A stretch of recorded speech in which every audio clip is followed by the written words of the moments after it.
We, la mgambo likilia, kuna maneno. Wakenya wenzangu mko, ngojeni tuzungumze. Leo tuna maneno ya kuzungumza. By the way, I'm Gakonga, your coach, the pioneer of Vision Total Football Kenya, and a member of Third Way Solution for Kenyan football. What is Third Way Solution? Nimeulizwa na watu wengi, coach, tuelezee hii Third Way Solution ni nini? Tunasikia. Well, let me talk about it. Third Way Solution, it is the only way that is going to help our Kenyan football and sort all the underlying issues once and for all.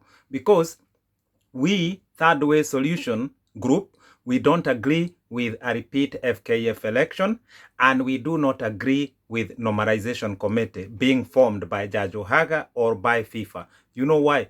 Normalization committees have been there in Kenya since 2004, and the mess in our Kenyan football has never ended. Normalization committee is everywhere in Africa. This is a standard way for FIFA. Whenever FIFA feel there is maneno huko, they just talk about normalization committee. Talk about Uganda, November last year, FIFA was threatening to put a normalization committee. Talk about Zambia, normalization committee on. Talk about Cameroon twice last year, normalization committee. Talk about Trinidad and Tobago, normalization committee. Things go on and on. This FIFA standard letter is not going to help Kenya.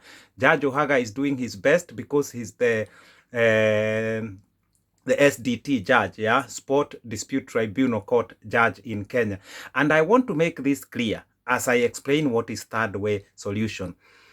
FKF is trying to tell FIFA, and FIFA is also in support of this, that there is a there's a third party interference with the affairs of FKF. This is shenanigans. This is a lie.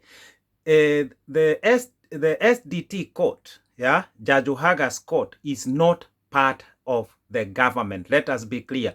Amina Mohammed and the Ministry of Sports, that is part of the government.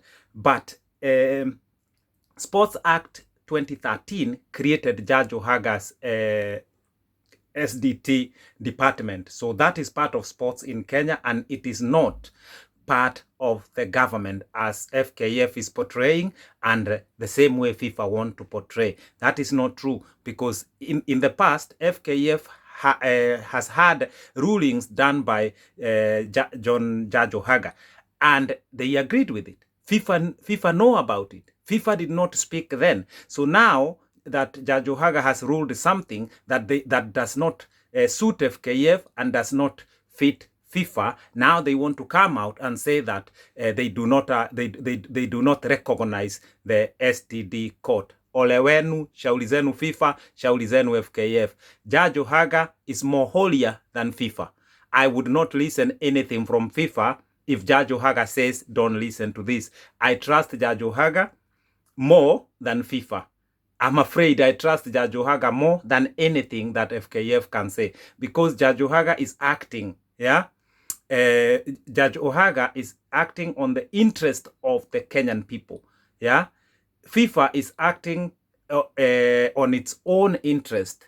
FKF is acting on its own interest. Kwa hivyo, Judge Ohaga is the only normal entity here that we can listen to. And I'm telling you, the ruling of Judge Ohaga is as good as it can be based on the matter presented to him. Because people are talking of other issues. But remember, the matter that was presented to Judge Ohaga was just about elections, FKF elections. So we cannot start asking Judge Ohaga to make FKF accountable for its corruption and stolen money, OBE van. Those are different stories. Judge Ohaga will only deal with what was presented. And what was presented before him was the issue of FKF elections. That's why that's the only area he is dealing with.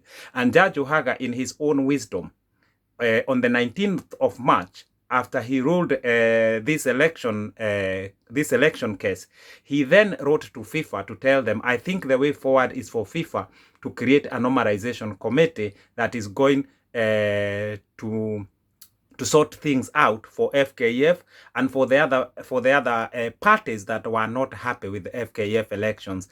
And I actually said this. I agree with Judge Ohaga at the time. I agree with Judge Ohaga even now that in in consideration of what he was presented with, the only way forward was what was he told FIFA normalization committee. But from us, yeah, third way solution, normalization committee will not work. FKF repeated elections will not work, because we know all of those are full of mess and problem. Now, what we are advocating for as third way solution, this third way solution is the only lasting solution for our Kenyan football.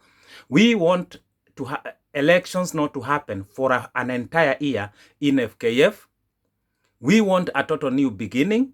We want a football evolution happening in Kenya so that we can put our football back to factory setting. Mambo ya FKF tusahau. Mambo ya football election Kenya tusahau. Mambo ya football presidents in Kenya tusahau. All of that must be put behind us, and we must now look to the future where our football is going to have a total new beginning that will only come through a total football evolution. Tufagie kila kitu. Let us make the forest slippery so all the monkeys can fall down and they go downhill. We want a new beginning, and that's going to happen. My fellow Kenyans, I've said this again and again.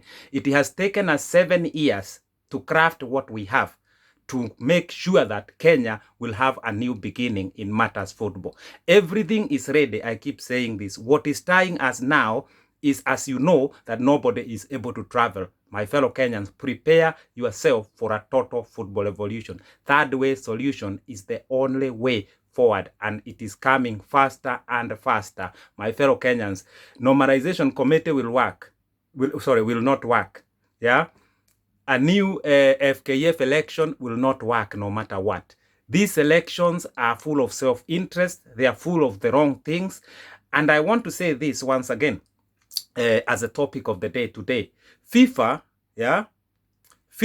was misled by FKF, because as I have realized today from the media, and I trust what I have read today, is that FKF wrote to FIFA and told FIFA that their FKF is being interfered by the third party, that there is interference coming from the government, to FIFA. That is called third party interference. How is that?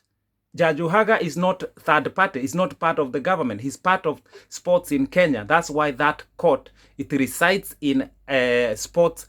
It resides in the Ministry of Sports, but is not part of the government. The government was only involved once in creating Sports Act that gave birth to Judge Ohaga's SDT court. So FIFA must get it clear. Judge Ohaga is not third party. Judge Ohaga and his court belong to sports in Kenya, and everyone knows this. FIFA itself, I keep saying, Judge Ohaga is holier than FIFA.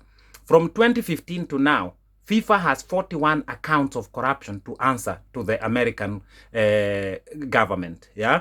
Now, FIFA, since 2015, 31 people have been arrested in FIFA to answer questions of corruption.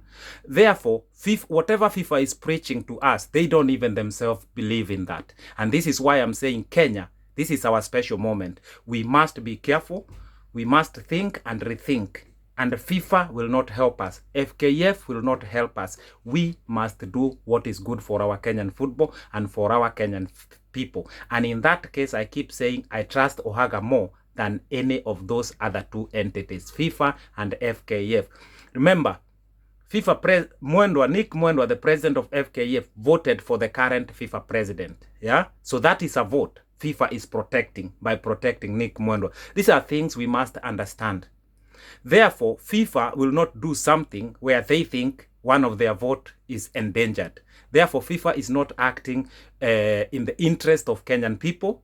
FKF is not acting in the interest of Kenyan people or Kenyan football. We know this for a very long time. Third way solution is the only way. FIFA has no choice in this.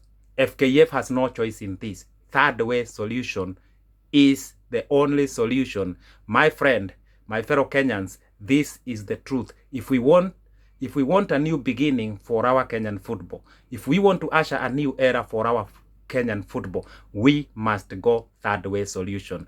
And I promise That is the only way. Our economy is going to get better. Football governance is going to get better. Our grassroots football is going to get better and experience proper governance and management. Football players are going to be paid better. Coaches are going to be trained well. Referees are going to be trained well and be promoted year in, year out. Women football is going to be straightened. Yeah. Disability football is going to be ushered in Kenya. Minority people are going to be well represented. Disability people are going to be represented. And what am I talking about? What I'm talking about is called people-centered football, which FKF has no idea or vision for anything better than what they have right now. If they know any better, this FKF current regime, if they know any better, and the past regimes, they would have sorted the problems in our Kenyan football. My fellow Kenyans, people-centered football require a total new beginning. A football evolution will usher in a new era that is people-centered football. I leave you in peace. I'm gone.